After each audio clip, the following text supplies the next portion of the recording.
Let me see. It's just.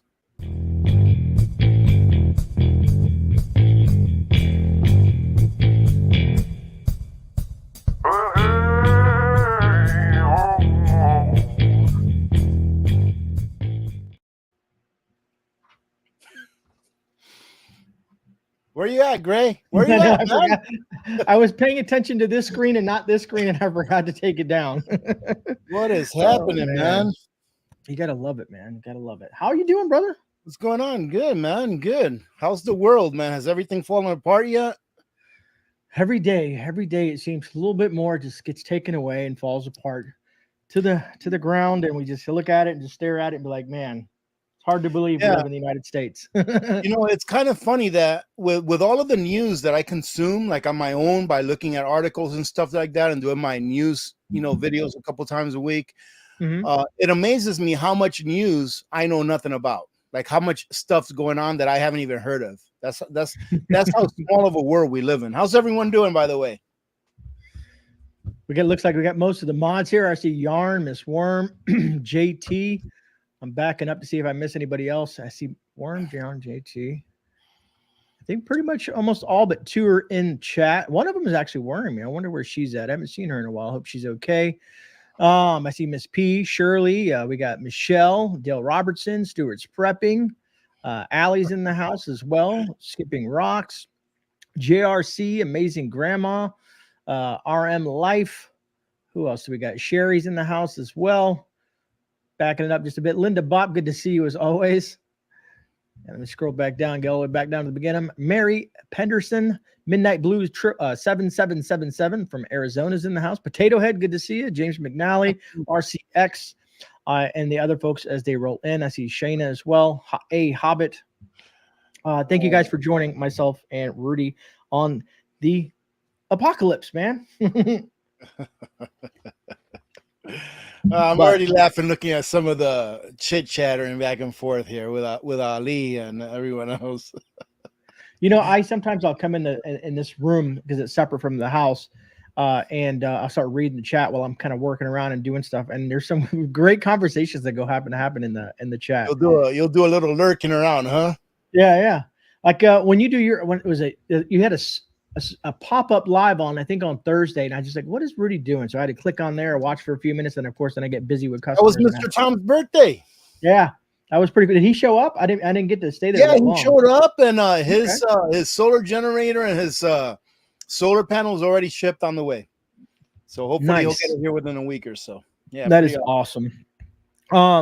So tonight we are going to be talking about what is America's biggest threat, and what I consider to be one of America's biggest threat, and things seem to be heating up.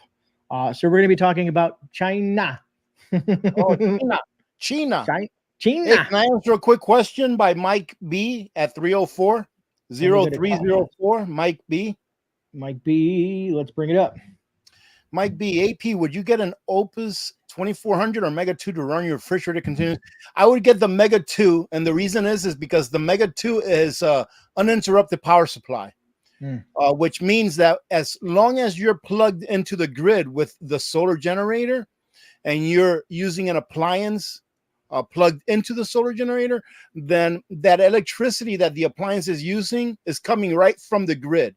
It's bypassing your battery and coming right from the grid, right? So that's with the Mega 2. And of course, you can extend its power capacity by adding batteries to it. That's a great thing. It has a 2500, I think. Yeah, continuous watts, which is a good thing. But the reason that's good is because with the 2400, with the Opus 2400, which is a great legacy model, you have what's called pass-through charging, which means that you can charge it. You can have it plugged in at the same time that you're consuming energy from it, but the energy that your refrigerator would be drawing from it would be from the batteries at the same time that the batteries are being filled up from the grid. So that means that if you do that continuously over a few years, it will wear down your batteries faster than if you were using the Mega 2, which has the UPS function. I hope that makes sense. Lots of great questions there. Some people say our government is our biggest threat. Absolutely. Yeah, Miss Worm said your biggest threats are your food and pharmaceutical industries, and so on and so forth. Well, Rudy, are you familiar with Cyberforce? The new, it's new. China's amping it up, man. Well, it's a government program for China, Cyberforce. Cyberforce. It's not Oh, I like thought it was Space Force. TikTok. I thought it was TikTok. No, yeah, right. That too. Actually, as far as I know, TikTok might be getting banned. I think it's in the Senate now. I don't Oh, know. We'll really? see what happens with that. Yeah. You know what? I don't know how to feel about that. I really don't know how to feel about that. I know that it's used as a propaganda tool by I think it's by China, uh, Mm-hmm. where where they pretty much turn the youth or the people that watch all of these things all day long into numb brains, meaning that their brains are numb, and they pretty much push a Mm-hmm. culture. Yeah, they try to change your culture that way. I mean, it's like a color revolution. And then I run into that knowing that that's a very high probability, and it's probably happening. And I also run into the First Amendment. That's a hard one, isn't it, Gray? No, I agree. There's a lot. I've seen the arguments on both sides. And if, and then I think about capitalism and how capitalism works now. And basically, America wants ByteDance to sell it off to an American company and American company run it. But we've seen what American companies do to these same platforms. We're on one right now.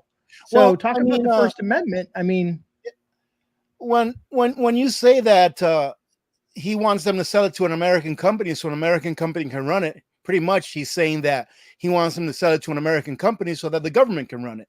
Facebook, anyone? bingo. So I mean, does it Absolutely. really matter?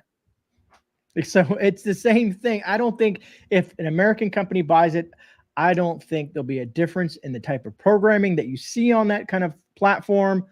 It may even get worse, but they're all they're going to say is that, oh, well, at least the Chinese aren't stealing your information like we do on a continuous basis. Let us steal your stuff, not them. Okay. But anyways, coming back to the Cyberforce, China unveils new cyber force to fight and win wars. China announced the creation of a new military cyber corps on Friday, saying it would bolster Beijing's capacity to fight and win wars. President Xi Jinping has also sought to bring the military more firmly under the control since rising to power a decade ago. The new cyber force represents a strategic step to establish a new system of services and arms and improve China's modern military force structure, their Department Ministry of Defense or whatever Wu had said. So quite interesting, right? And here's what I want to add to that. And some people think this is just kind of like I forget the dude's name, but anyway, Christopher Wray is kind of like don't look over here, kind of look over here thing. But he had mentioned that Chinese hackers are developing the ability to physically wreak havoc on our critical infrastructure at the time of its choosing. He said that I think about a week ago. And the Chinese government-linked hackers have burrowed into the U.S. critical infrastructure and are waiting for just the right moment, probably election day, to deal a devastating blow. Oh man, this is going to be a very. Hey, I'm just going to go back. All right, I'm going to give myself a pat on the back. I remember someone asking me years ago, "When do you really think that things were going to really, really get bad?" And I said the end of 2024, going into 2025. And I said it on more than one time. It's on the record. So it's going to be a very interesting year, man. I mean, this is probably a year, and I know we probably say this every year. This is probably the year where you need to be prepared as best as you can, more so than any year that I've, lived through, and in my lifetime at least. Even more so than the Cuban Missile Crisis. You need to be even more prepared now, because I think that we're facing times that are more dramatic and drastic than those times in the past. But the good thing is that more people are waking up, and there's more prepper channels coming up, and more channels that are not prepper channels. I've even seen finance channels, like financial channels, saying, "Hey, a lot of those. You can get this, but make sure that before you get this, you get food, you get water, you get shelter, all that kind of stuff." So that's a good thing. So the word is getting passed around, and I just hope that people are taking the heed to the warning. But I guess we'll see. Yeah, I think JRC had thrown this out in the chat not too long ago, because the hacking campaign is also, it's known as Volt Typhoon, which has embedded itself successfully in several American critical infrastructure companies that include telecommunications, energy, water, as well as others. That's a scary fact when you think about it, man. Hey, Now, get your water filters, get your food, get your medication or your medical supplies, get your self-defense. Make sure you have it deep. Stack that stuff deep, because anything that they do, they take away the water or they poison the water. Guess what? You're good. You've got good water filtration, right? As far as the supply chain for food, for fuel, and all that kind of stuff, man, it's just stuff that we normally do anyways. Just do it deep and make sure that you're up on everything. I'm actually going to reorganize my pantry sometime this week, so that we can fit more canned meats in there. But do what you have to do in order to make sure that you can sustain your family's standard of living. That's it. thank you so much, surviving behind liberal lines. It's very appreciative of you, brother. It's funny you mentioned about I went to the gun show Sunday afternoon, and because the wife was looking, she wants a good old fashioned shotgun. You know what I mean? Yep. And when I go to the gun show, I have the opportunity to.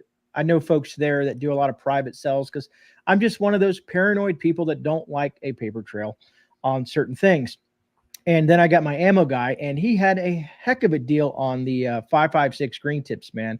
I had to buy another 1,000 rounds, man. Just didn't really have to get it, but I got it just because he gave me an offer I couldn't refuse. And we picked up a nice shotgun, man. It's more of a classic Mossberg with the wood furniture and stuff like that. You can tell it's a used one. It's not like brand new, but it's has some age to it. And it looks awesome and it's amazing.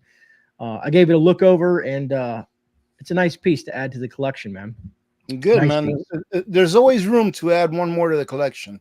Actually, that's funny that you went to a gun show this last weekend, because this last weekend we went to an outdoor show, and there was a gun show right next to it. Nice. And my wife, listen to this. My wife asked me, he's like, do you want to go into the gun show? Because it was like an additional entrance fee to go to the gun show. Mm-hmm. It wasn't the $5 that I said no, but it wasn't because of the $5 that it would cost to get in. I was like, man, we've already got so many. So it's like, I don't know what else I want. And I don't want to find something that I want, that I feel that I see it's cool, because I just don't want to have to put it somewhere. I agree. It's I get into a lot of those situations with a lot of different gear, man. But it's like I just keep on thinking more radios, more batteries, more this, more that, and try to make room for it. What I was thinking of in regards to the whole Chinese thing, I was thinking, I've always said personally that China is one of America's biggest threats. We always talk about Russia, and people will talk about, the Middle East, like what's going on over in Israel and Iran and all that jazz. But I still feel that China is probably one of the biggest threats, economic wise and infrastructure wise, when it comes to their cyber attack capabilities. Well, you know what, Gray, I have to say that I kind of agree and disagree. Right? That's why we're here. Yeah, I kind of agree with what you're saying, because we don't have our own manufacturing. Mm-hmm. We have a crooked administration and a crooked Congress and Senate, as far as I'm concerned. Of course, not all of them, all right, but I would say most of them. And when I say crooked, what I mean is that they're not in it for the American people. They're in it. They don't serve we the American people. They serve someone else, and it's not us. All right. So in that perspective, yes, when you're talking about cyber attacks and stuff like that, and getting our information from TikTok and all that stuff, I mean, think of all of the times that you've heard that the Pentagon has gotten hacked, or the VA has gotten hacked, right? Or the DOD has gotten hacked with millions of names of service members, prior service members, veterans, etc., that got taken out of the system, in addition to their information, right? So what I really think our biggest threat, and I'll tell you why, is ourselves, is those people within our government that are treasonous. That's who our biggest threat is, in my opinion, because to tell you the truth, we should have nothing to worry about. If we did our own manufacturing still, if we still manufactured most of the things that we need, I'm talking about need. I'm not talking about manufacturing G.I. Joes and Barbies and dolls and play cars and stuff like that. I'm talking about manufacturing things that we need in order to survive as a nation. If we still did that, did our own cars, did our own train parts, our own microchips, our own, et cetera, et cetera, et cetera. Right? If we still did all of those things ourselves, we would have nothing to worry about from any outside force. You know why? Because if we brought home all our boys and girls from the over 800 military bases around the world, and we stopped putting out aid to every country and their cousin that asks for aid so that they don't send over a swarm of people that want to cross into the United States unlawfully, right? If we stop putting out all that aid, if we secure our borders, if we secure our infrastructures and make them EMP proof, and we keep up the maintenance and servicing of our ICBMs, who is going to mess with us? Who is going to mess? No one. And as long as we concentrate on manufacturing and producing those things that we need and that we're good at, we are going to have more than what we need, therefore enabling us to freely trade with other countries that produce things that we can't produce in amounts that we need, like coffee, like cocoa, like pineapples, right? Or whatever, you know. I know someone's going to say, oh, we make most of our pineapples in Hawaii. Okay, I understand. They're all GMO anyways. But if we did that, meaning if we minded our own business, if we stopped stealing the wealth from the people in order to enrich the dictators and statesmen of other countries and the statesmen of this country, if we allowed our people to actually go back to work doing meaningful jobs that would actually help our country and protected our own infrastructure, looked after our military, looked after our border, we would be fine. Why? Because ICBMs are a very big deterrent to any nation as far as starting war with another nation. So all we have to do is mind our own business, man. We are our own enemy, our biggest enemy, I say. Excuse me. At least that's how I see it. I see Yarn Prepper said that TikTok ban did go through. Now they have 9 months to sell it or something like that. So interesting. Interesting. So we'll see where that goes. You know, it makes me think. A lot of people always talk about, we think about Red Dawn situations where Russia, the Cubans, the Chinese, or whatever invading the United States and stuff like that. And I don't think that that's how a war in the United States would be fought. I think it's more. So we're going to go back in history, right? And this might touch a nerve with some folks. Do you remember who Timothy McVeigh was, right? Yeah. All right. So I think to this day, he still has under his belt the most the most devastating domestic terrorist situation that ever happened in the United States. There's a lot of stuff going on back then that led up to that. It's a lot of interesting information when you dig into that story. But what I'm culminating to is the lone wolf scenario.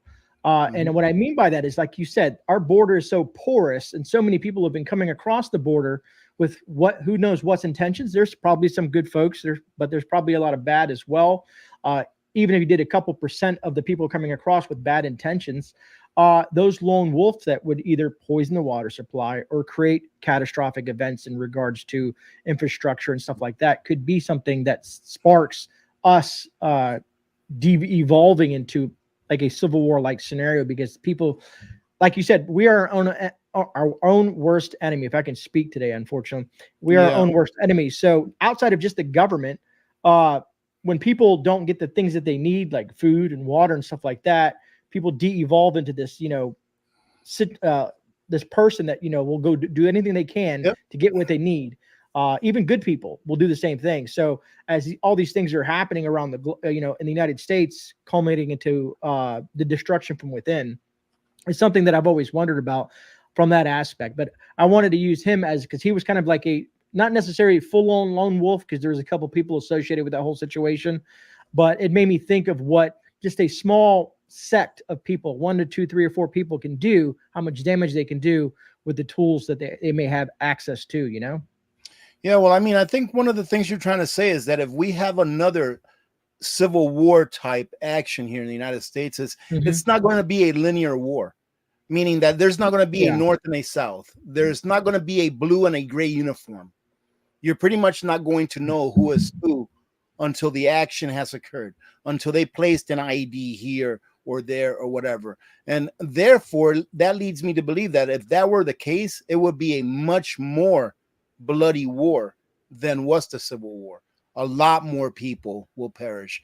And unfortunately, Gray, according to Charles Nenner, who is a cycles analyst that I follow, very smart guy, according to him, the next war, major war that we enter in, he said World War, it will be bloodier than any war or all of the wars that we've ever had combined. He's talking about in the millions, billions of people. So, you know, that's a scary thing, man. You know, all of these people that mock people that are trying to warn others into getting prepared, right? They're going to pay a heavy price, and because they're probably not preparing to the extent that most of us here on this platform are. They're going to pay a heavy price, and I would say that anyone that's listening to this or any kind of other prepper channel, that before you mock them and before you just say, yeah, Chicken Little, do your homework and actually see how close we are to everything falling apart in just a split second. Like, for example, our electric grid. Our electric grid alone is something that everyone ought to use as an excuse why they need to prepare. Just the electric grid. That's it. I mean, everyone ought to be like, oh my goodness, that's the state of our electric grid. And a CFE from the sun can just wipe it out completely. Like that. You know, not even an enemy or a foe, the sun, nature, right? Just that ought to make people think, man, we really need to get prepared. But then you take a look at the financials, right? At the economic collapse that's going to occur, and it will eventually. You take a look at all of the geopolitical issues that are leading us and heading us towards a world war. You take a look at all the natural issues like this grand solar minimum that's making more earthquakes, more volcanoes, more droughts, more floods. That's what a grand solar minimum does. It creates weather that is erratic, that is not stable. It's not the same thing all over the world. A grand solar minimum doesn't mean that we're going into an ice age. It means that we're going to have a lot of erratic weather. And yes, the temperature of the earth will go down a little bit, but it's not going to be an ice age. It's just going to cause the weather to cause havoc around the world. It's going to cause places around the world that aren't used to floods getting a lot of floods, et cetera, et cetera, et cetera. So if you take all of these things combined, man, I'll tell you what, anyone who's not getting prepared now extensively, in my opinion, they will suffer. And a lot of people won't survive anyways. You know, it's funny you mentioned that. One of my videos got a comment, and it surprised me because it's an older video, one of my pantry videos. And their comment was, what are you going to do if nothing happens and with all this food that you have stockpiled in your house? I always snicker kind of like to myself when I read a comment like that, because I feel like I have to answer that comment. You know what I mean? I have to say something, you know what I mean? Yeah. And because they see it, but they don't understand it. And they also don't get the aspect of it is a working pantry, regardless of the buckets and all the other stuff like that, and the shelf life of some of these products. But I just simply said, well, I would just pass it on to my children or someone else who needs it. You know what I mean? It's like, it's never a waste. I said, you know, it's not if you do it right. Yeah. If you do it right. It's the old saying, you know, I'd rather have it and not need it than need it and not have it. It's just that simple. And people, what I thought to myself is, didn't they go through the whole Charlie Victor, you know, health crisis crap just not too long ago, where you went to the store and you couldn't find half the things that you want? Aren't they in the same world that we're living in, where prices have skyrocketed? You know, like, you know, don't they see that as a savings plan for not only yourself, but your family members and stuff like that? It just blows me away of how small-minded some of the folks are out there that come across some of our videos. And like you said, do not further, take it a step further, and like, why are they doing this? Let me try to understand Yep. their mindset. Let me put myself in their shoes and try to, grasp some of the material that they're sharing on their channels, instead of just saying some stupid comment and then disappearing forever, Yeah, Grey, I think it was this weekend my wife made some keto enchiladas, right? Oh, So that sounds pretty much tasty. enchiladas without the corn tortillas. But what made them keto was like it had some pinto beans in them, right? So and it was very tasty. And I see her walk out of our pantry with a quart jar of beef and with a quart jar of chicken. So what do? Of course, I have to go over there and take a look at the dates. So I take a look at the beef and I'm like, what? 2022? I'm like, I think we've got some 2019 still in there. So I grab the beef and I go back, and no doubt we had some 2019. But my point is this, is that chicken, the chicken breast that she took out, 2016, 2016, right? So it's 8 years old. And I was excited. I was like, oh man, I want to see this chicken breast. I want you to open it. I want to see, taste it, smell it. Man, there was absolutely nothing wrong with it at all. And it came out great, right? And but my point is this, is that my wife went to the pantry and grabbed some chicken and beef out of there. We rotate our food.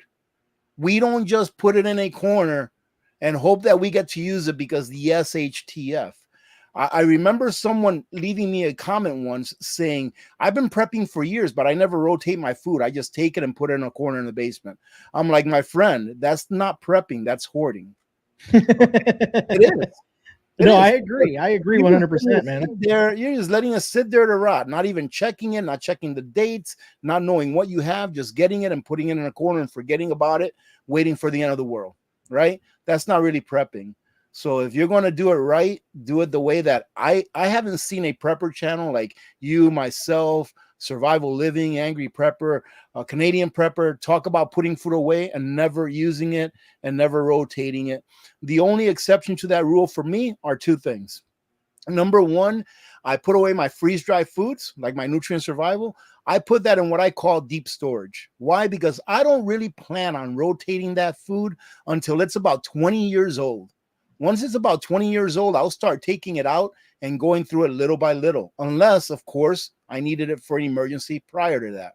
And I also have other things in deep storage that are my bulk grains, like rice, beans, wheat berries, oats, grits, things like that, that when I go through the trouble of putting them in a 5-gallon Mylar bag inside of a 5-gallon bucket with an oxygen absorber in there and I seal them, I don't plan on opening those unless it is an emergency. And when it is, I'll open them. If not, I'll do the same thing. Once they're about 20 years old, I'll start rotating through them because I know that I don't have 5 years worth of food as far as my bulk foods go, right? And my freeze-dried foods go. So 5 years prior to their best buy date, right, I'll start going through them and replacing them with new product. So, just do it right and you won't lose. I have never lost any product at all from my pantry that's gone bad. Yes, I've dropped a jar and a jar broke once, but that's about it, right? But I've never, ever lost any product that's gone bad. I take that back, Grey. And I still have to do this video. But I do believe that if you don't properly package ramen noodles, that they will go rancid to the point that you don't even want to smell them. But that's going to be a video in the future that I'm waiting to do.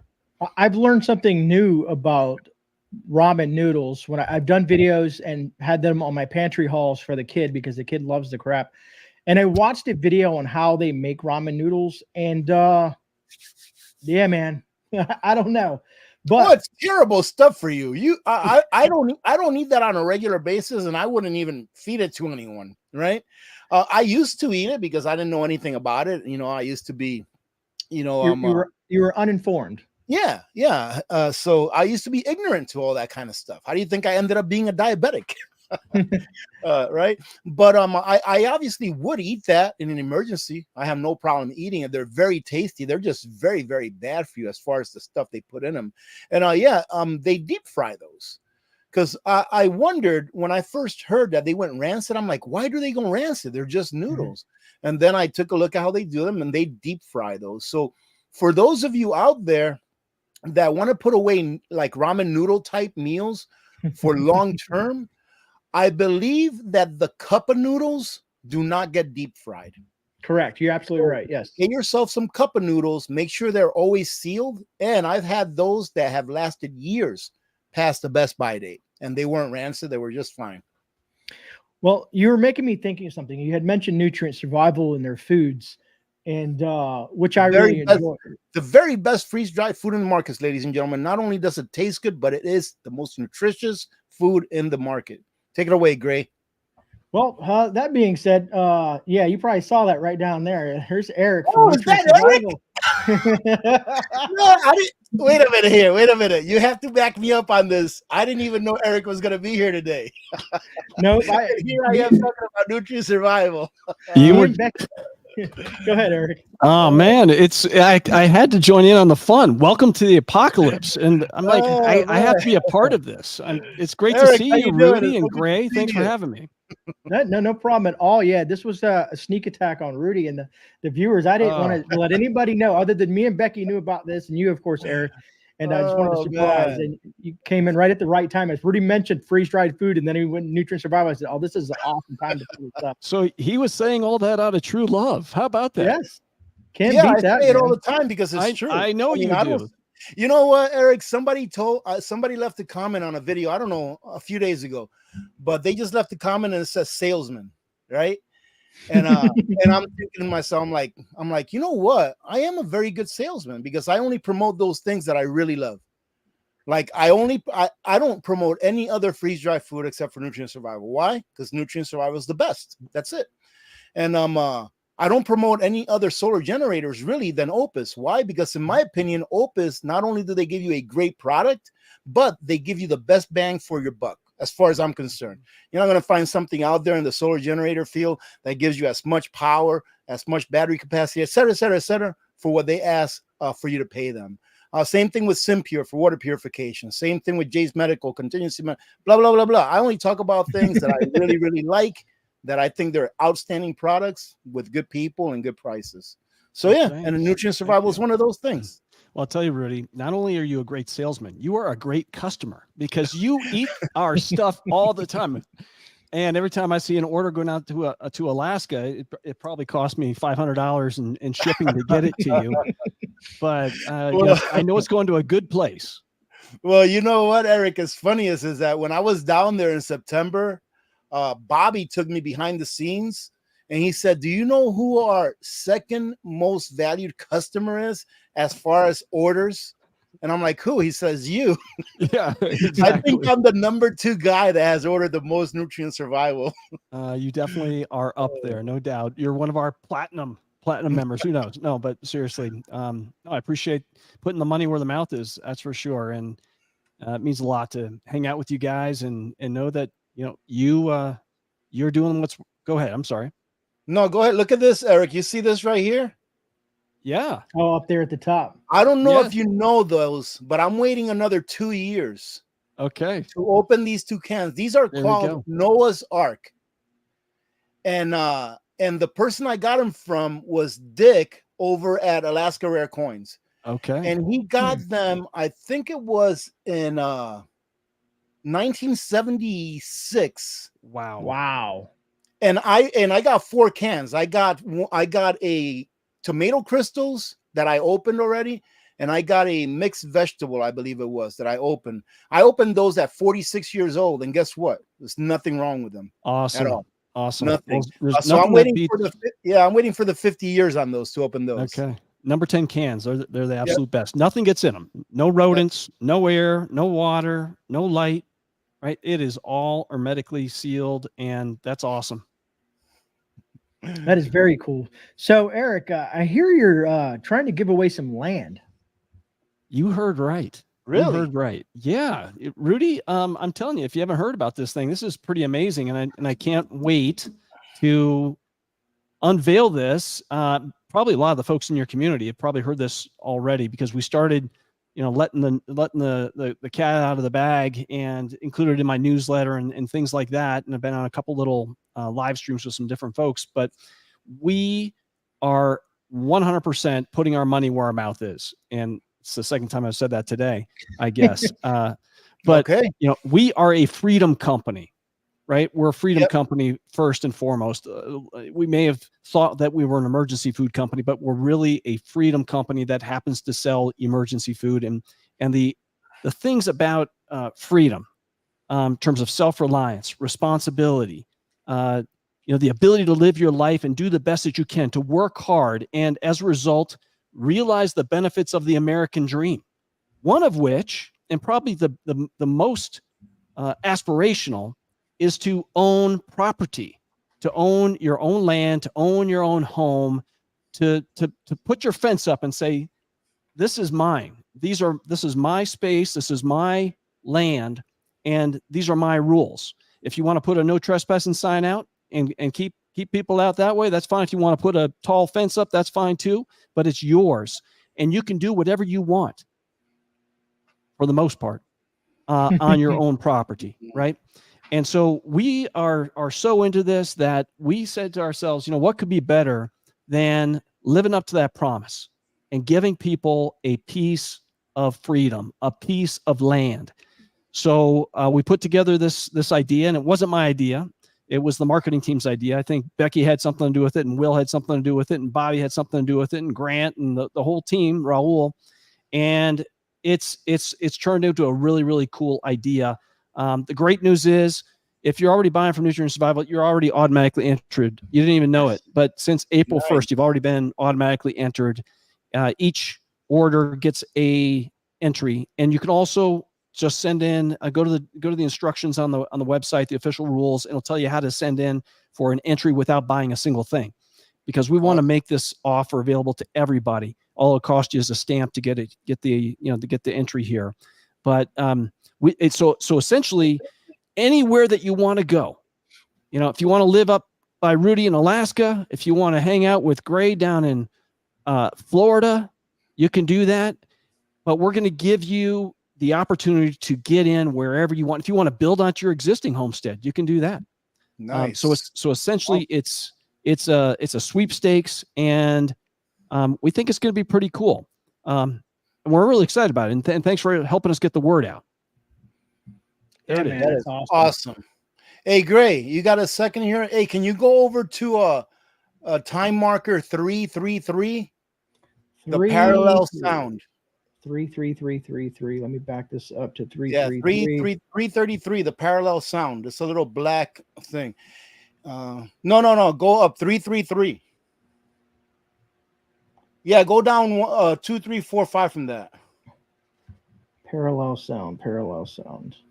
Oh yeah, actually, I mean that would have been a good one too. But he's at 333, like 4 down from that one that you just put up. 4 down. Yeah, from the one that you just put up. I'm looking. 4 down. Don't see it, Rudy. That's fine. Go ahead and put up the same one that you just put up then. Okay. Let me back up. Where was that? And then I'll read the one that he put down that I was telling you about. You guys always talk about the same stuff and never actually help anyone with anything. Let's see. The other one is the same topic the last 10 live streams. Parallel sound, my friend. We want you to live your best life. So if you're not happy here, go away. Unsubscribe. Go visit someone else. Other than that, live your best life. You don't want to be somewhere that makes you aggravated or that you're not happy with. Do you pay for a service that you don't like? Well, here you're paying with your time.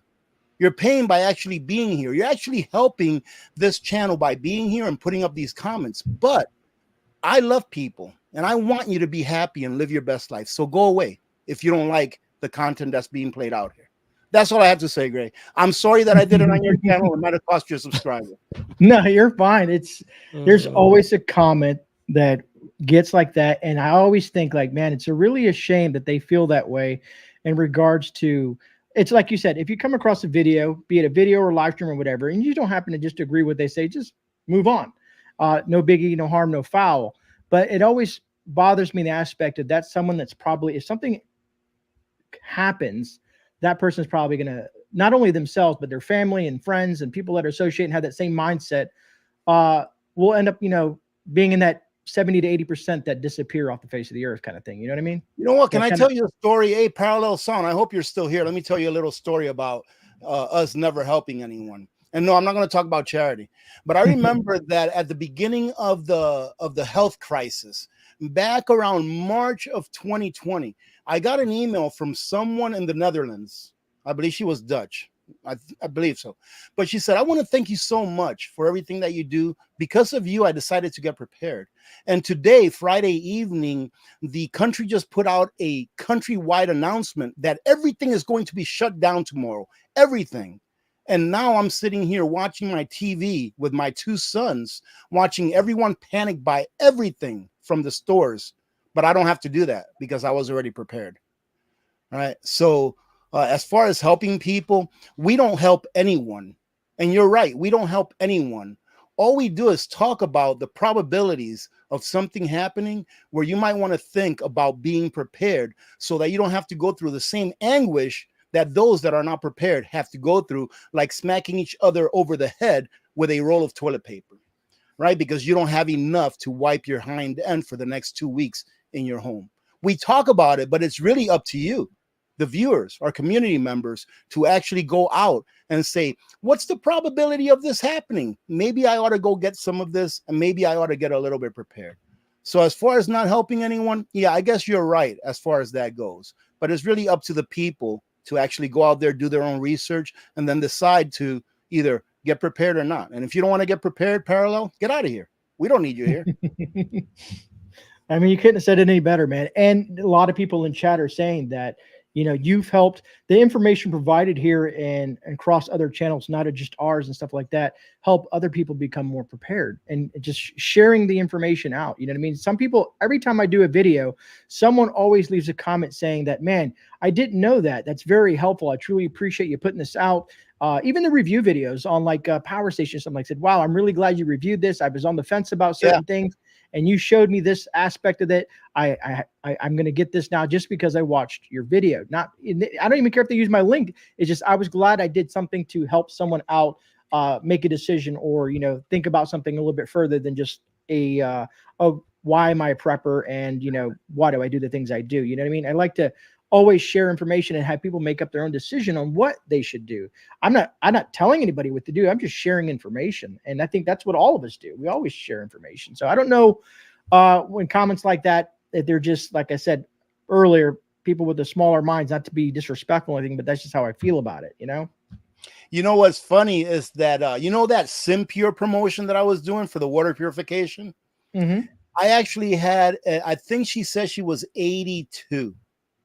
She emailed me and she said, thank you so much for working on that 35%. Hey, Eric, my water purification company gave me a 35% coupon code. I'm just saying that is all. I know you want Nutrient Survival to be here in the future, right? If we did that, gosh, we'd be oh, that's so nothing but debts. No, I'm just messing with you, Eric. But this all good. Nice elderly lady emailed me. She said, thank you so much for providing that. I could never afford a reverse osmosis system until now. And I'm like, you know what? That is awesome. You know, at least she's going to get clean water to drink. So anyways, take it away, Grey. Well, Jeff says Eric's awfully quiet. Did you bring your coffee, Eric? I've had my coffee, but when Rudy starts on his rants, you know, get out of the way. He's like if there was an equivalent for a Papa Bear, like a Mama Bear, that's how Rudy is with his community and with Grey's community, because oftentimes it's the same community. But, you know, I tell you what, if you have nothing to contribute to the community, then, you know, to your point, go away. You know, at Ranger School, we used to call it getting peered out. And you'd basically, at the end of every phase, you would say, all right, here's the weakest link. And you'd draw a line and that guy would be gone. And that's whoever that was just a couple minutes ago, contributing absolutely nothing constructive to the conversation. You know, you're gone. What? You know, you're not helping. So go away. You're just wasting our time. Great.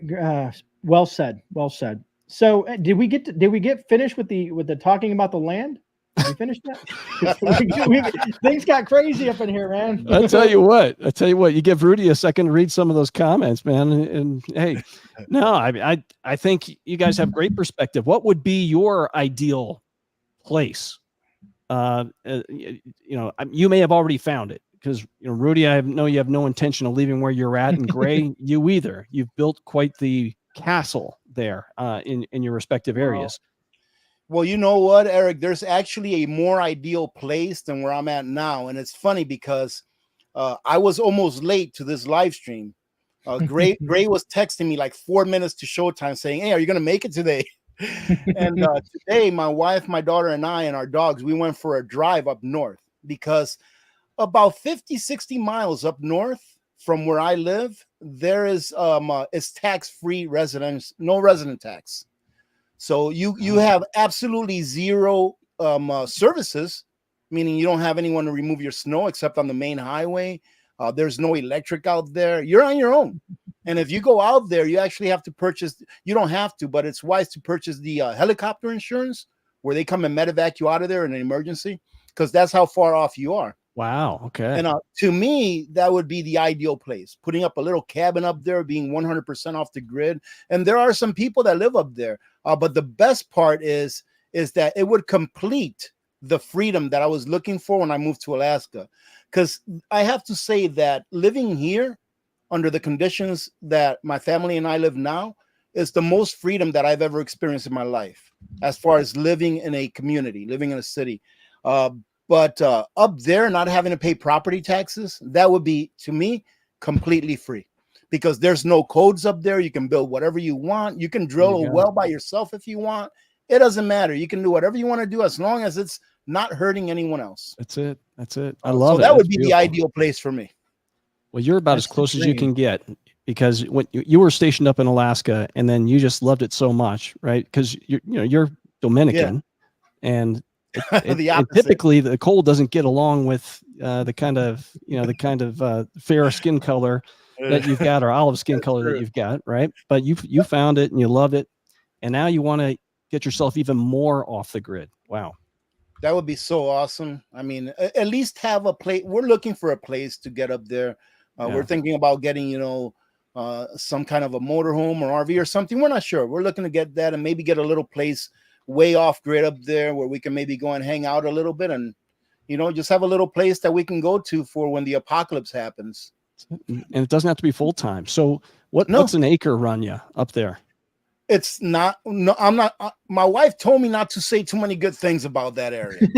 Okay.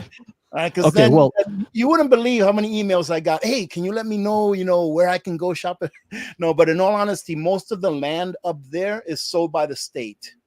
Okay. So really, depending where you get, let's say you have a piece of land with road access, meaning that you can actually go onto the highway. It's going to be pretty expensive, but not expensive compared to getting an acre of land in the city, like let's say where you live, right? So let's say if you got 10 acres up there and it had road access, probably about 60 grand, about 60,000. Okay. But if you got a piece of land up there that didn't have road access, and maybe you had to trek in a half a mile, with like a 4x or with a snow machine in the winter, you may be looking at a 20-acre piece of land for, who knows, 15, 20 grand. See, and that's the amazing thing. It's attainable. You may not have to scratch together your entire life savings to go out there and get it. $15,000, $20,000 is attainable for most people. And so our deal is we're going to give away $10,000 towards the purchase. You can either outright buy something for that 10, or if you got a little left over, hey, that's yours too. But we want it to go to a piece of land. So that would be an awesome down payment, even for that, $50,000 parcel that you're talking about. But think about it. You could be in paradise if you were able to, truly go off grid and maybe hoof it in the last half mile, who knows? And even if it's not build a homestead, think about the hunting, the solace that you have there, the opportunity to get, right with your creator. That'd be awesome. Absolutely. Chris Hill, thank you. I appreciate the super chat. Thank you guys for the informative content, entertainment. If I could give more, I would. And Chris, you don't ever have to super chat here on this channel, but I appreciate the support. To kind of give contrast to what you guys are talking about. So in my area, specifically in my area, $60,000 would be a godsend, Rudy. So here, if you want, and even a dirt road access to a piece of property, and this is only, let's say, 2 or 3 acres, you're pushing up to anywhere from $500,000 to $1 million.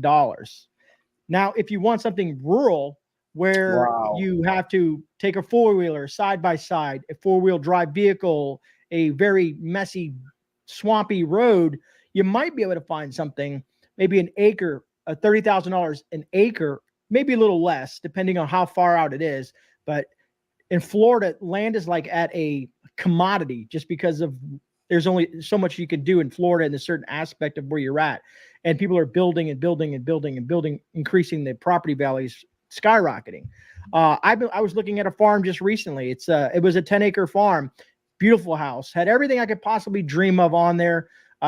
Horse stalls, chicken coops, pole barns, additional property, a water feature where you had a small lake on there. And it was backed up to a, what do they call it? Like a sanctuary where no one else can build, like a 20,000 acres. Yeah. Greenbelt. Yeah, there you go. And it was $850,000. That's the price for it. I would love to have that, but $850,000 is way out of my price range. Sounds awesome. Yeah. You see, Gray, if I were president for a day, or not even that, you know, and I don't even know how the financials would work out because it would be different for every state. But if Florida wants to blow up with businesses, with people wanting to come there and live, and with quality of life, you know what DeSantis has to do? All he has to do is outlaw property taxes for everyone.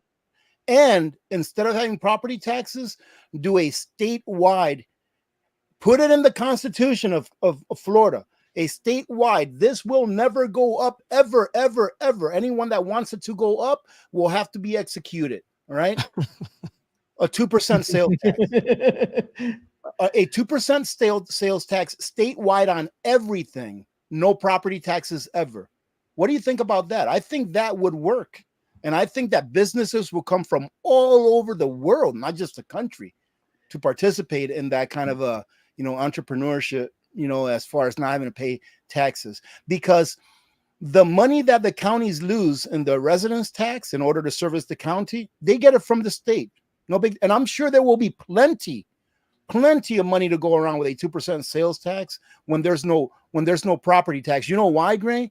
Because that money that people were using for property tax, what do you think most people are going to do with that money? They're going to spend it. And guess what they're going to pay when they spend it? Sales tax. That's right. So like I said, I don't know how the financials would work. It'd be different for every state as far as what percentage.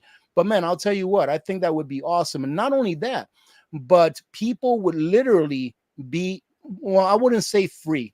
It would have so much more freedom than what they have now, because property taxes is pretty much something that strips away your freedom from you. Rudy, you know those economics don't work. Come on, Rudy. I mean, I don't know. That sounds pretty good to me. Whoever could imagine a system with no taxes? Come on, that would never work, right? But I left JT's comment up there because she's probably about 15 minutes away from me, and she bought right there a quarter acre for $30,000 23 years ago. Wow, that's crazy. Yeah, it's there's places in Florida you can go where you can get some decent land at a decent price, but it's far and few in between. And if you're implanted like myself, where you have your family, your father, your jobs, you've been, you know, everything's here, it's hard to just take up everything and leave. Outside of, you know, like kind of what you're talking about, having a cabin as a, you know, second location or whatnot to either for vacations or bug out concepts and whatnot. But something I'm looking into, like I said, I bought the house that I'm in now as a flip the house in order to get the finances that I can put into a piece of land, because that's how pricey it is in this area. Well, I'll tell you what, Gray, you don't want to have any money in the bank. Eric is going to get stuck with all those millions of dollars he's got in the bank. He's going to get stuck not being able to spend it. You want to get that money out and turn them into I real. hope I get stuck with them all, Rudy. Okay. I only wish that I had $1 million to get stuck with. That'd be awesome. Oh goodness. Anyway, but that's cool. Yeah, I mean, everybody has to start somewhere, right? Mhm. Even if you're 50, 60 years old, you can still get started somewhere. And the Yep. first house that I bought, it wasn't free either, but we scratched together enough, and $10,000 would have helped us an awful lot. Even today, $10,000 is not chicken scratch, but Mhm. you got to start somewhere. And you're not going to be able to go out and get a pasture full of horses and a pole barn and the place already set up for that. No, we all know that, but you might be able to get started with something, or a down payment, or something to take a little bit of the burden off. And that's what we want to do. We want to help people out with that. And we're not going to make any money off this thing either, to tell you the truth. We're just happy that we can give this $10,000 to go buy a piece of land anywhere that you want to somebody that's very deserving. That's awesome. That is awesome. I was talking to, who was it that I was talking about? Was it my wife? I'm not sure if it was my wife, but I was telling someone here not too long ago. I says, you know what? Here in Alaska, I think it's one of the last places where you can actually come over here as a young person, go buy a few acres of land from the state, because when you buy land from the state, they allow you to pay it in installments. And it's not a lot of money. It's really not a lot of money. And so you can, like, for example, I know someone who bought a few acres of land, and their monthly installments was like 200 and something bucks, for 20 years, but still only like 200 and something dollars. I mean, you can make that in one day, doing whatever, day laboring, if that's what you want to do. But it's one of the last places where a young person can come, get a little piece of land, and maybe just put up a tent for the summer and work on building a small cabin or something that'll get him through winter, and then use that small cabin as a staging area, to keep him or herself while they build something bigger, out of pocket. It's one of the last places where you can actually do that, because it's not super expensive to actually survive here. It can be if you want it to be, but it really isn't if you don't need it to be. Mm-hmm. Yeah, there's I've looked like my brother, he just moved from Kentucky down into the panhandle of Florida, and he got a decent price, but he's a very, very rural area too, from my understanding. So like I said, you really got to hunt it down. I'm always looking for land, and I could have kicked myself in the butt for not buying this couple acres for 15 grand 2 years ago. The issue is, it's like how you were saying, Rudy, you can do whatever you want in certain areas when you buy land. This land would have had to been mitigated. The town wanted you to put money into the road because it was a dirt road. After everything was said and done, that 15,000 would have equated to me investing another 250,000 just to get the land buildable, because of all the rules and legislations and regulations. If there's a turtle on a piece of land that you want to purchase, you have to pay to rehome that turtle, and it could be a very costly thing with the EPA and all the organizations and stuff. It's ridiculous. It's ridiculous. Yep. Our nation has become a bureaucracy instead of being a force for liberty and protecting people's liberties and protecting our borders. Like the things that our founding fathers actually said is how it should be. It has become a blue-haired bureaucracy. That's a good way of putting it. That's it. Oh man. Can't wait. Well, there are places still out there. And Rudy, you may have described one of the last ones, but if you remember back in the old days, this is way before my time as well too, but they would pay you to move to Alaska, right? They used to pay you. I don't know if they still do that or not. We get something like that, but people confuse it with like UBI and stuff. And I'm like, oh, I even had somebody unsubscribe to my channel once because they thought that the state was collecting taxes and redistributing the money. I'm like, no, that's not how it works. The way it works is actually, I think, a great idea. The citizens of the state actually get some of the resources that get pulled out of the state given to them, instead of the state bureaucrats taking it and spending it, because you know that government, no matter what kind of government it is, never has enough money, and the more money it has, the more it'll spend. So this is how the PFD works: is the what do they call it? I forget what the PFD stands for. Dividend, PFD, Public Fund Dividend, Petroleum Okay. Fund Dividend. I forgot what the P stands for, but it's a dividend that the state gets every year from the interest that it earned on monies that it put in a trust that it received for resources that left the state. So, for example, if you have a company drilling for oil or whatever it is, they have to pay a percentage to the state. The state takes that money, puts it in a trust. Then that trust earns X number of dollars in interest that year. Then they take that interest money and they divide it by however many people are in Alaska, and every year you get a check, and every year it's different, right? And in my opinion, that's how it should be all over the country, because it shouldn't only be in Alaska, because no matter what state you live in, there's more likely resources being taken from the state by a company, be it private or be it associated with a government. There's resources being taken out of the ground that really belong to the people. It doesn't really belong to that company, that private company. It belongs to the people. So the people should be paid a portion of that. So you don't necessarily get paid for living here, but you do receive a dividend check for whatever it is that year. But you're there, and you are, to your point, you're helping Alaska become more prosperous by your presence. You're contributing to the development of Alaska, and so it's a great incentive for sure. In the old days, if you went out and squared off a piece of property and you developed it and you worked that land, the government will give it to you. Now those days are long gone, but it's the same concept. You put effort into a piece of property and make it into what you're describing too, Grey, but it's a very expensive bill to, to grate your road and to create, access onto that property.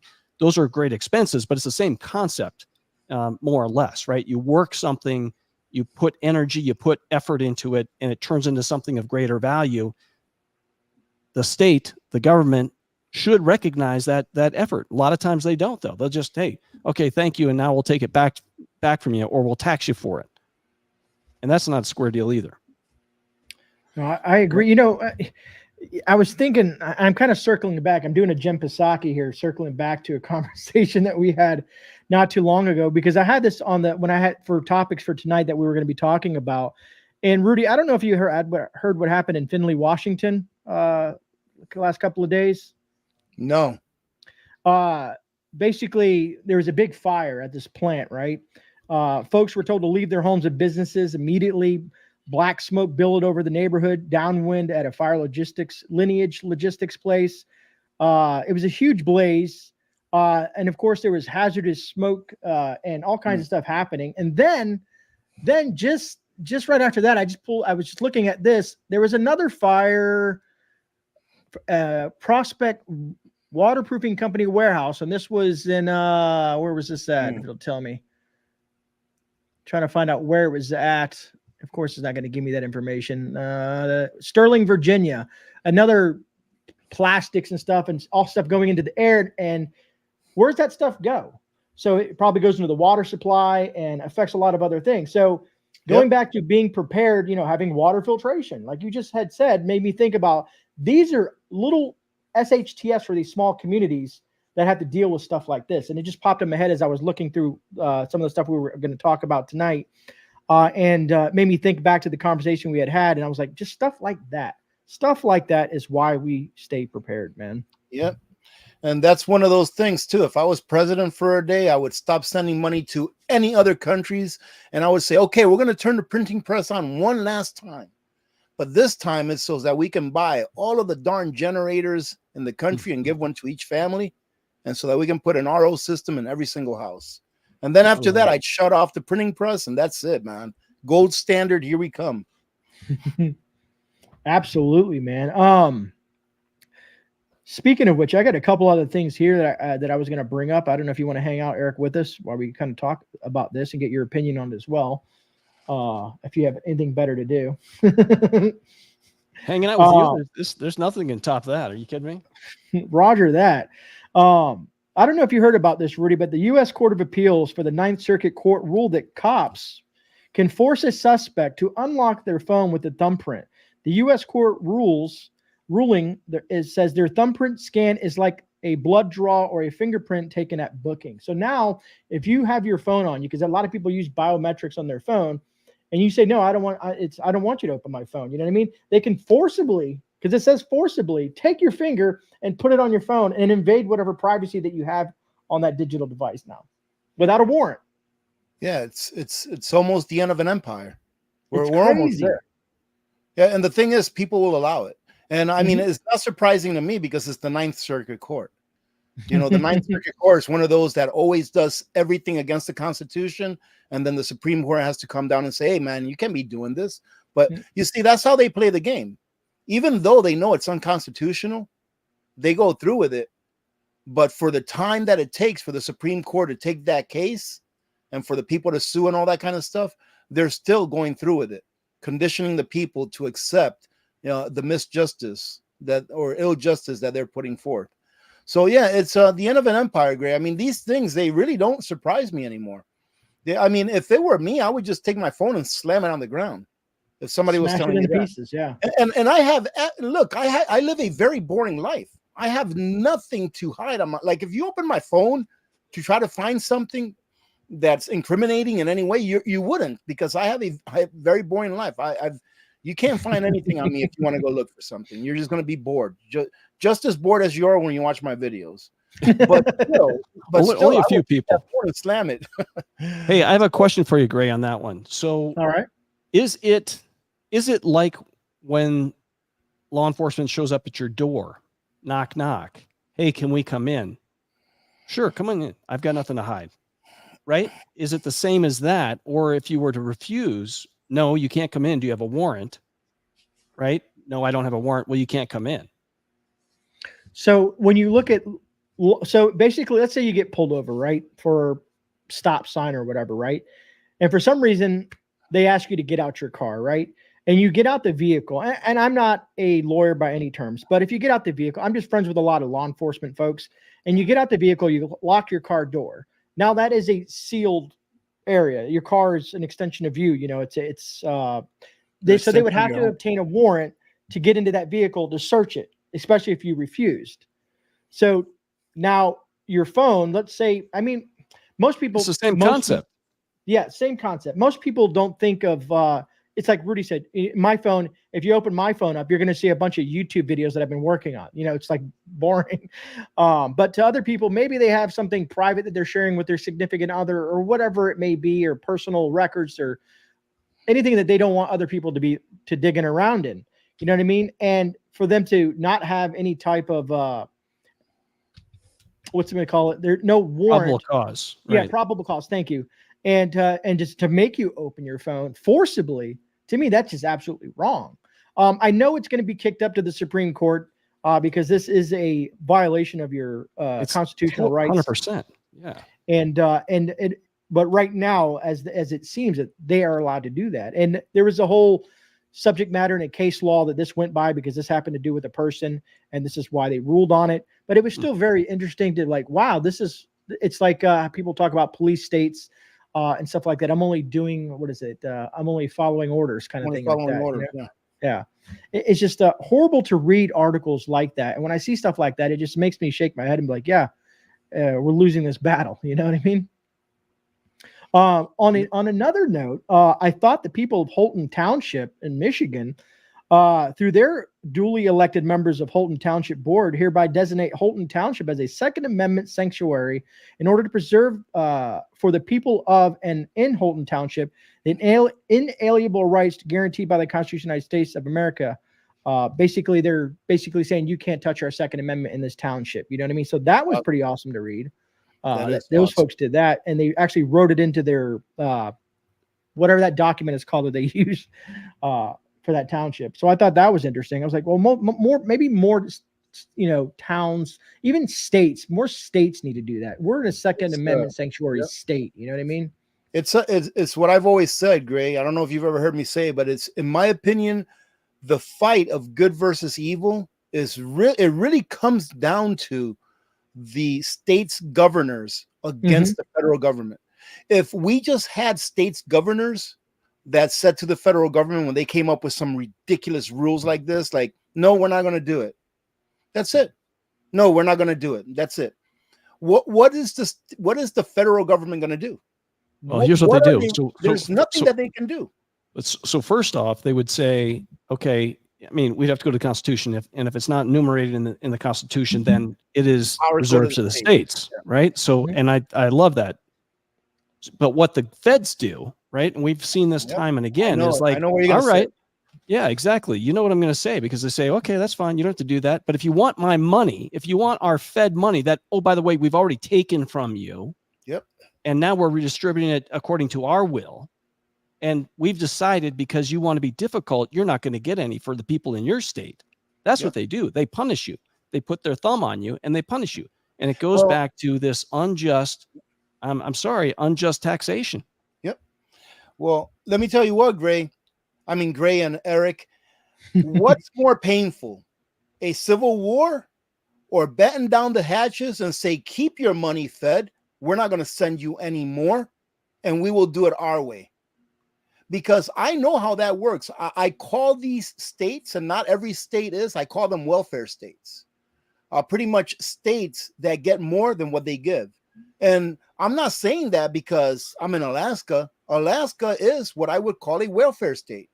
They get more from the federal government as far as funding than what we pay in taxes. As far as I know, I'm pretty sure that's accurate, but I could be wrong. The last time I looked at the numbers was like 2 years ago, but I don't think it's changed that much.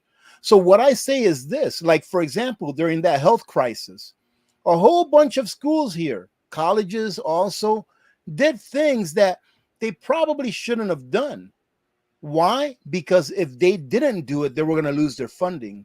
Well, why in the world would we, the people, give that power to the federal government? And that's where I go back to the state's governors saying, we're not going to do it. We will get through this. And actually having a representative as a governor, let's say, get up there and actually talk to and with the people and say, look, this is what they want us to do. It's going to be very tough, but I'm pretty sure that most of this state stands with me in saying no to the federal government. But saying no will come with repercussions, and this is what the repercussions are. But we can make it through this. We can make it as a state. And I think that most freedom-loving states will say, let's do it. And if at least half of the country or more, which I think it would be 30 states at least that go along with this, that they just say, no, we're not going to do it. There's nothing at all, nothing that the federal government can do, nothing at all. So just tell them, keep your money, but we're not going to send you any more taxes. And man, I'm telling you what, man, I'm sure I keep elevating myself to the next higher list that you get put on. Yeah, that's why you're on Grey's channel, right? Oh, yeah, there you go.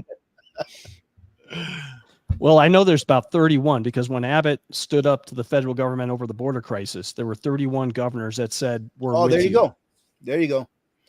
So that's what we need to do in order to not have bloodshed, because eventually, if we keep going down the road that we're going, eventually there will be some kind of a internal conflict in our nation. As far as I'm concerned, the cycles say that it's inevitable. There's really nothing that we can do about it. And causation is not correlation, so it doesn't really matter why it happens, but that it will happen because the cycles say it will happen. But you can always hope and you can always try. There's nothing wrong with trying to break that cycle. I just don't think that this time around it's going to break. Yeah, I appreciate that. I'm just looking, see if I'm missing anything here. Setting up next to states' rights. 43 states have gold and silver legal tender. Many of them have removed the taxes. Nice. It's coming. Yeah, it is coming. It's why the price of gold, as you guys know, right? It's just, hey, people are smart and they see it coming. And that's nothing, Eric, compared to where it's going. I mean, I've always stated, hey, the day that gold is $20,000 an ounce, it's not a day to celebrate. Right. Because that means that things are really bad. But the day that gold is $20 an ounce, what that means is that those who hold it are able to continue to live the standard of living that they lived before.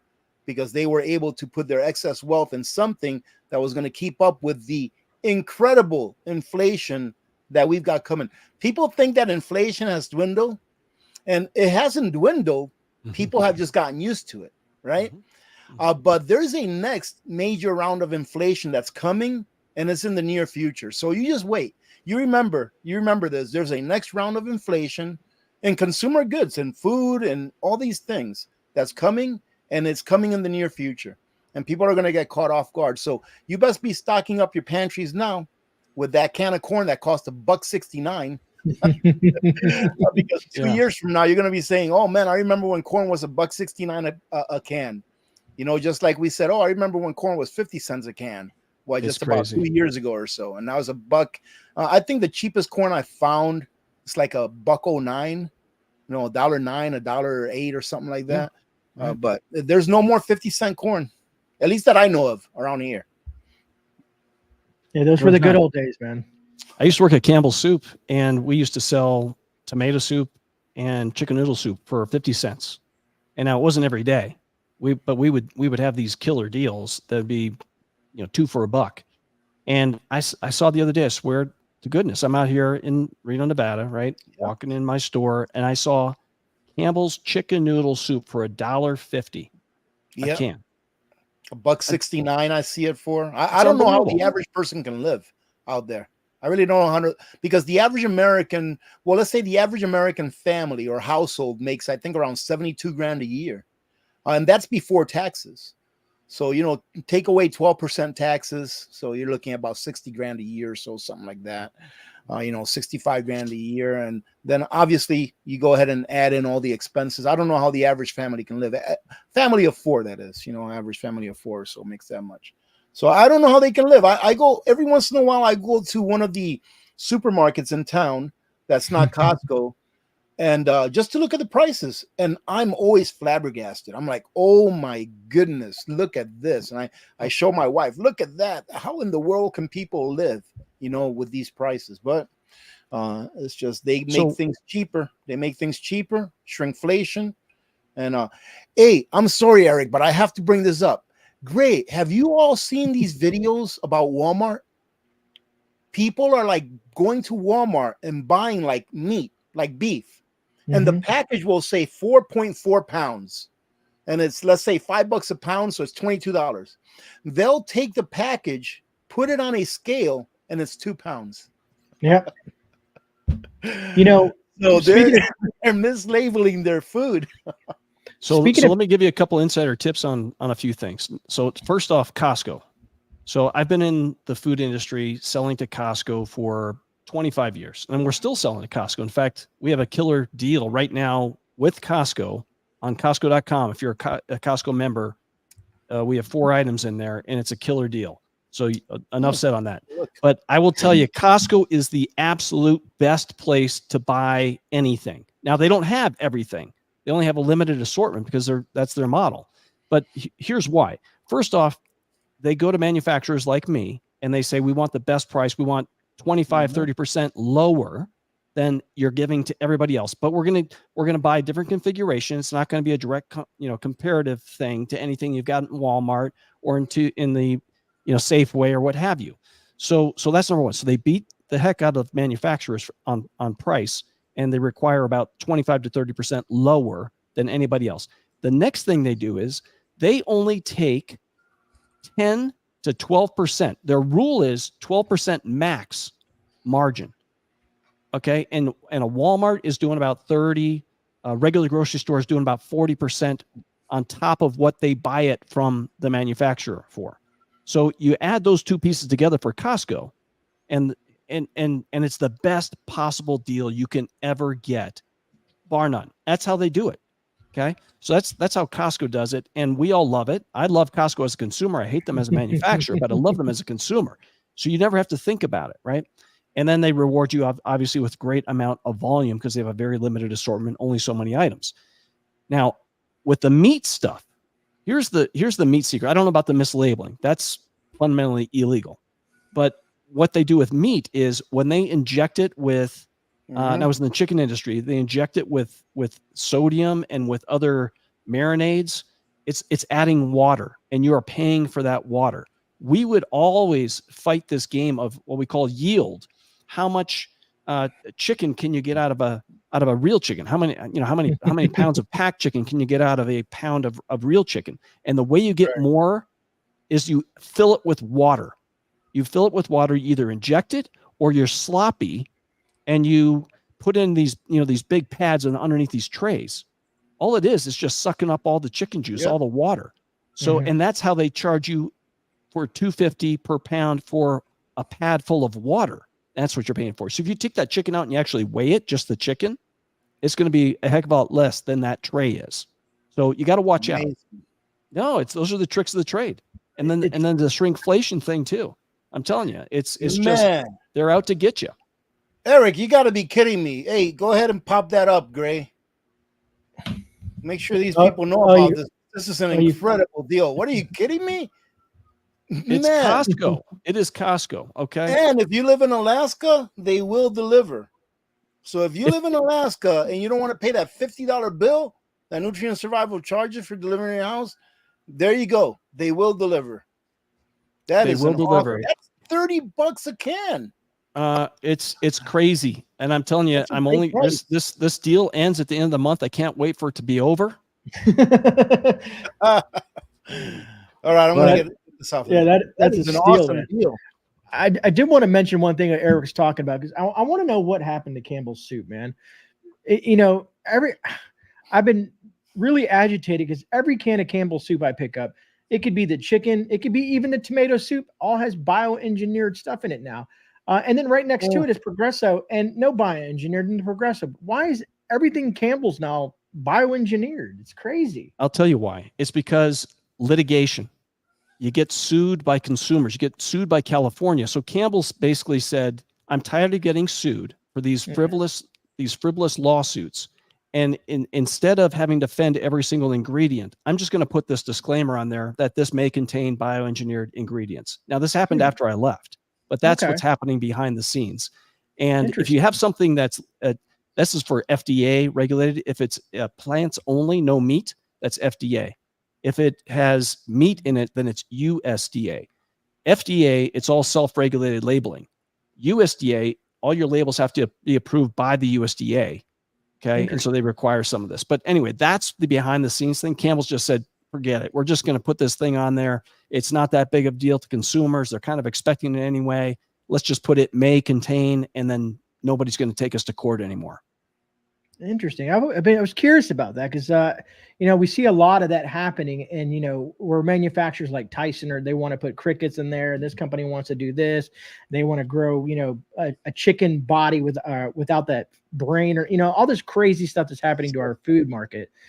It's just blowing me away of what we're consuming and all the preservatives that have been added to foods these days. It's just like, it's like that secret killer. You know what I mean? Yep. Well, let me ask you, have you guys ever taken a breast of chicken and bitten into it, and it's chewy, like really hard and rubbery? That makes me think of like the cheap chicken at like McDonald's or something. No, you're lucky then. You're in the minority. They call that woody breast, and it's because poultry producers are pushing their chickens to grow their breast meat so fast that it starts to create these lesions in their breast meat, and it turns into rubber. So they call it woody breast. And it's just another byproduct of, food production gone wrong. That's crazy. I can't believe that government gets involved, man. That's exactly what happens when government gets involved. Things become centralized, which is really bad. I mean, I would say that our food system in the U.S. is pretty much centralized. What is it, like 5 or 6 different meat packers in the entire U.S.? You're 100% right, Rudy. Right, and I mean, before it used to be little butcher shops all over the place. And decentralization is the very best thing for any kind of a market to thrive and to be robust, because it's redundancy. So what happens if this butcher, his shop catches on fire? Well, you have 6 more butchers within a 5-minute drive. That's what happens. And this guy can then rebuild whatever, but you're not missing out, and people are still getting what they need. And it should be that way with everything. But again, You know, government's job is to grow. That's government's job, is to grow whatever way possible. And the proof for that statement is take a look at the national debt. Every time that you see that national debt go up, you always hear, like you just said, Grey, isn't there some kind of new government program? Every year there's a new government program here or there. And every year you see the national debt go up and up and up every single year. That's government's job, is to grow. And in order for it to grow, it has to steal from you your wealth, i.e. your freedom. That's it. Oh man, this has truly been an interesting conversation, fellas. But we are at almost an hour and a half, and you know, we don't want to get JT to yell at us, man. Oh, okay. Yeah, I forgot JT is here. We don't want JT to be yelling at us. We love you, JT. But other than that, do you guys have any last words you guys want to say on tonight's stream? Man, I'll tell you what, Grey. I'm sure that I'm in trouble already with as much as I've talked today. Oh, we'll get so some I'm good go ahead and say thank you, ladies and gentlemen, for joining in today. If you didn't take a look at my video today, go take a look at it. It's very important, because what I told Eric when he first came on, that all of those dollar bills he's got in the bank and all of those stocks and stuff, when the balloon pops, none of that's going to be worth a darn thing. So you better stock up, get prepared, get a little bit of real money.